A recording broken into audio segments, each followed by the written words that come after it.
Travels with Wyss.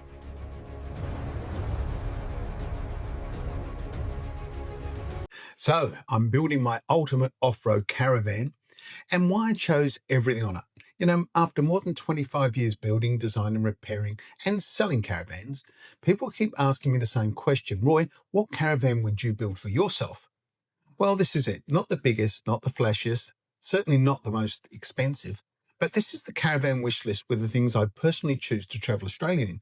And today I'm going to explain why I chose every single item on it. And importantly, I'm going to explain who shouldn't choose some of these options because some of them, well, they're expensive, heavy and unnecessary for many travellers. So if you're designing a new caravan, buying your dream caravan or trying to avoid expensive mistake, this video could save you thousands. I'm Roy Wissland and welcome to Travels with Wyss, where you get expert advice on all things caravan and travel. Look, after decades inside the industry, I've learned something important. There's no such thing as a perfect caravan. There's only the perfect caravan for you. So today I'm going to walk you through mine, and I do have a budget, not a blank check. So size and weight, well, 19 to 20 foot. Look, I've chosen 19 to 20 foot off-road caravan. Why? Because for me, it's the sweet spot. Big enough to live comfortably, small enough to still get into places where larger caravans struggle with. And once you go past 20 foot, well, you start increasing weight, tire wear, fuel consumption. You get access limitations where most brands also a price jump. But if you go too small and long-term traveling starts feeling cramped, particularly for solo travelers or even a couple, look, 19 to 20 foot is a very practical compromise. So also, why a fully off-road caravan? Now, just because I'm calling this an off-road caravan doesn't mean I plan on driving it like I'm competing in the Dakar Rally or trying to do the Kedron Boy stuff. This is, in reality, neither my body nor my tow vehicle is really designed for extreme hardcore off-road punishment. Well, not anymore. But I still want this caravan built properly for full off-road conditions. Why? Because strength equals reliability, and reliability matters more than me, well, having bragging rights. I want a properly engineered chassis. I want quality suspension, correct bracing, strong drawbars, good departure angles and protective plumbing and wiring. I want to have quality water tank mounting and proper dust sealing. Not because I plan on abusing it, because Australian roads can abuse it for you. Corrugations, potholes, washouts, and rough regional roads can destroy poorly built caravans all the time. So even though I may never tackle extreme tracks, I still want the confidence of knowing that the van is strong enough to handle almost anything Australia can throw at it. And honestly, a stronger chassis usually means less flex, fewer cracks, fewer failures, and better long-term durability. And to me, that's money well spent. So my tow hitch, DO35. I'll choose a DO35 hitch because it's proven, strong, quiet, and it's designed for serious articulation off-road. It handles rough terrain extremely well, and unlike some older style hitches, it reduces binding and stress when the vehicle and caravan twist independently. And it's easier for me to put on. So for genuine off-road travel, this style of hitch makes a lot of sense. Now with around 2.5, 2.8 TER, 3.3 to 3.5 tonne ATM maximum. And look, this is critical. I want the TER weight as close to 2.5 tonne as possible and a maximum ATM of, no more than 3.5 tonne. Why? Because weight destroys fuel economy, braking, suspension, tyre life, handling, and often reliability, to say nothing of legalities. Look, too many caravans today are becoming overweight luxury apartments. A lighter caravan is usually safer, easier to tow, easier to stop, and less stressful. Construction, well, I'd either have an aluminium frame with an aluminium flat panel or fiberglass for the outside cladding, or full composite panels. So why these options are often best matters more than the material itself. So Cruisemaster XT Auto Airbag. Look, I'd choose Cruisemaster XT Auto Airbags, or maybe even the ATX with the BCS, the body control system. Now, this isn't cheap, but there are advantages, and the ability to automatically level and adjust ride heights can, improve towing stability, improve ride quality, help protect the caravan contents, and reduce harsh shock roads. It also works for me. It's easier for me at my age.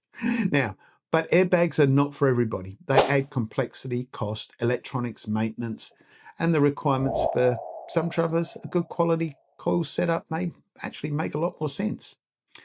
Look, I do not want big, chunky off-road tires. All they do will, well, toss up rocks and mud. And it's not like you need traction. So I prefer a decent set of all-terrain tyres. So I want quality all-terrain tyres because I'll be travelling on bitumen, gravel, corrugations and dirt, and strong walls to be, well, able to handle being deflated when I need to. They provide a better balance of durability, puncture resistance ride, and tyre choice should always match your real travel plans, not your ego. But I would never match the Caravan with the car wheels and tyres. Look, I know some people think it's a good idea, but there are a number of reasons why it's not. Now, layout. Front door. I prefer a front door layout. Why? Well, because it often creates better flow internally, improve ensuite privacy, and a more practical living arrangement. Less dust issues in the front of the axles, better awning coverage for weather protection, less rocks hitting the step, and it's a much better utilisation of space. It also suits how I personally use a Caravan. Now, I do want a front queen bed. It's simple. Comfort matters. A proper queen bed makes long-term travel far more enjoyable, and a decent quality mattress is always a good investment. Now, I want recliner chairs. So I'd rather have comfortable recliners than a large cafe dinette. Why? Well, basically, realistically, that's where I'd spend most of my time. Look, I'm going to be editing videos, relaxing, reading, or planning trips, and my bad back demands it. Now, I also want a rear ensuite. Definitely no sliding door. Why? Well, because many sliding doors, well, they rattle, they flex, they wear out, they jam, they can become annoying on corrugations and even jam if not secured properly. And I prefer to save weight too. So a waterless toilet or composting toilet, and I'm leaning towards a waterless toilet. So reduce black water handling and improve off-grid capabilities. Now, there are a few brands to consider, and I'm still weighing the advantages and disadvantages of these particular ones. However, this is a personal preference, and some people will absolutely hate them. Interior and comfort, well, I want black tapware. Purely personal preference. I simply don't like the modern look of silver or gold tapware. And black tapware, well, it doesn't date. I also love the Girard instant gas water system and the AU Focus heater. Look, or I may choose a diesel hot water and a heater combo system. Why? Well, because diesel heating is very efficient for cold weather travel, and combining systems can save space. Look, but the jury's not out on that one yet. Look, it can also reduce reliance on gas internally. It's electric awning, electric stabilizer legs, and an electric jockey wheel. The new electric awning with solar, well, that would be awesome. Why? Well, because of convenience, particularly as I get older, reducing physical effort matters. But then again, these systems add weight, cost, and electrical complexity, and these setups may not suit everyone. But here's another interesting one, and that is the power system. So I'm looking at a 48-volt system. And this is where things get interesting. I'd like to go for a 48-volt electrical system because the 48-volt systems can, well, they run more efficiently, reduce cable thickness, and that also a big weight saver. Look, they reduce current draw and better support high-powered appliances, particularly when running things like the induction cooker or larger inverter loads. So I want a minimum of a 3,000 watt inverter or more, a decent inverter that gives enough power for induction cooking, coffee machines, charging gear, and general off-grid living. And it must be pure sine wave for my computer. I would like to choose around the 1200 watts of solar and around 600 amps of lithium because I'll be editing videos, charging camera gears, running Starlink, and traveling remotely. And here's the important part. Most people, well, they don't need systems this large. Huge battery systems are expensive and many people never even use half the capacity. Look, I want decent gauges and a BM Pro anti-sway. I like proper monitoring systems because I want to see what's happening. voltage, solar input, battery levels, water usage. Knowledge prevents problems, and being pro anti-sway adds another level of safety, well, for towing. So water and off-grid. A compressor fridge is a no-brainer and vented internally to help reduce dust ingress. There's no vents going outside. So I'd likely choose this compressor fridge to be around 185 litres. Look, as a solo traveller, I doubt I would need anything larger. Why compressor? Because compressor fridges perform better in hot weather. They cool faster and suit modern off-grid setups. Oh, particularly with large lithium systems, water capacity, I'm thinking 190 general purpose, 100 litres dedicated drinking water, and around 190 litres of grey water. Why? Because I want good off-grid capacity without carrying the ridiculous unnecessary weight. Look, water is heavy. 1 litre equals roughly 1 kilo. So inline water filter, a proper inline filter that is, I think it's essential for me, particularly when traveling remotely. Dust suppression system. Look, I'd like to use a side-mounted dust suppression system. Gusto is my favorite here, and I want to keep the roof free for solar panels. Now, the reason that I need this is because Australian outback dust gets into everything.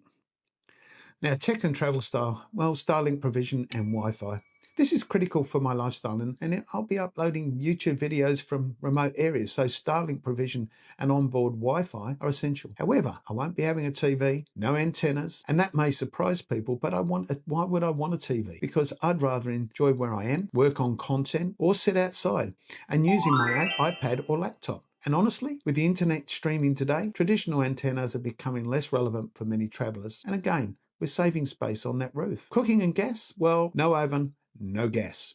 Well, at least not inside. I don't want an oven and I don't want gas appliances inside the van because I'd prefer simplicity, less heat internally, fewer gas systems inside confined spaces, and no gas venting is required. So I'd have a couple of 4.5 kilo gas bottles. So the reason I carry two 4.5 is they're lighter and easier for me to handle, but they're mainly for external barbecue cooking and backup use and flexibility. I mean, I want a portable induction cooktop and outside barbecue. I still haven't got my head around using an induction for barbecuing. Look, I prefer cooking outside whenever possible.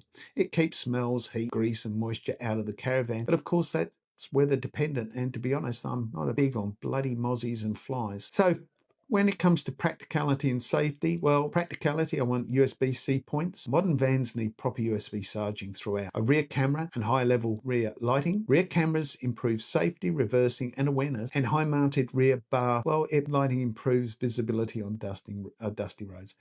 I want a front work light, a front work light may sound excessive, and it probably is until you need one. I want yellow exterior lighting whenever possible. I hate those bugs. Front toolbox and tunnel boot with lighting. Look, storage matters, particularly for hoses, tools, recovery gear, and my cameras and drones and all my other electronics. And of course, I want some fishing gear and travel equipment. Look, when it comes to the finishes and brand choices, first things are things like fabric, splashback, flooring, bench tops, lighting. I'll probably just work with the manufacturer's standard range unless something really bothered me, because customization can become very expensive very quickly, and I certainly don't need stone bench tops. And colours, that would be a collaboration with the manufacturer. So there is my personal caravan wish list. Not because it's perfect, not because everyone needs this setup, because it suits me. It suits my travel style, it suits my priorities and my experience, and I will still listen to the manufacturer's recommendations. Products are evolving all the time, and only an idiot thinks they know it all. Now, my next question is still going to be, who's going to build my van? And that's the biggest lesson I'm giving anyone today buying a caravan. Stop trying to buy whatever impresses other people, but what actually works for you. Because the right caravan isn't the one with the biggest battery system, the most expensive suspension, or the most gadgets or pinstripes. It's the one that helps you enjoy travelling Australia safely, comfortably and reliably. Look, I'd love to hear what you would put on your dream caravan wish list. Drop it off in the comments below, and if this video helped you, please like, subscribe and share it with someone trying to buy their perfect caravan. I'm Wyss, and I'll see you in the next one. Wyss.